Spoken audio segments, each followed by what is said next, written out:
মূলত এই দেশে মুসলমান হচ্ছে সংখ্যালঘু। বাংলাদেশের মুসলমানগুলো প্রত্যেকটা আমি মনে করি সংখ্যালঘু। কেন সংখ্যালঘু? দেখেন, পার্শ্ববর্তী অনেক মানুষ আছে যারা আমাদেরকে প্রতিনিয়ত উস্কানি দিচ্ছে এবং তারা বিভিন্ন জায়গায় তাদের প্রতিস্থাপন, তাদের যে আইডেন্টিটি সেটা প্রকাশ করার জন্য বিভিন্ন কিছু প্রতিস্থাপন করতেছে এবং ডাইরেক্টলি আমাদেরকে থ্রেট দিচ্ছে। আরেকটা জিনিস লক্ষ্য করবেন, সেটার পাশাপাশি তারা নিজেদের শক্তিগুলো ধীরে ধীরে মুসলমানদের উপরে এমনভাবে প্রভাব সৃষ্টি করে, এমনভাবে আধিপত্য বিস্তার করার একটা পথগুলো খোলাসা করতেছে। আপনারা অনেকে হয়তো জানেন না, কিন্তু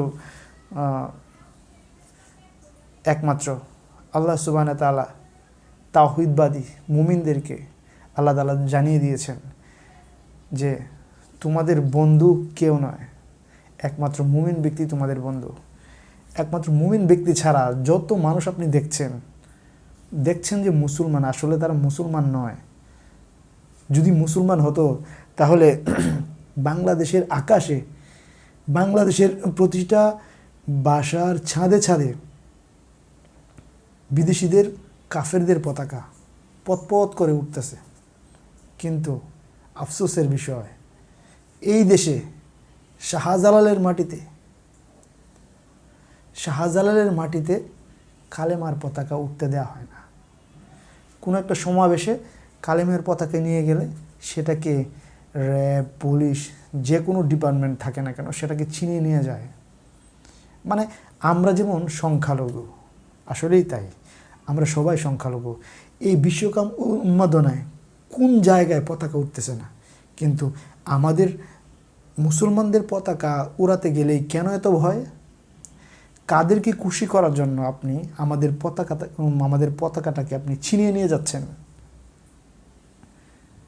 নিশ্চয়ই ওই বাতিল শক্তি পরাজিত হবে, এটা আল্লাহ সুবহানাহু ওয়া তাআলা বলে দিয়েছেন।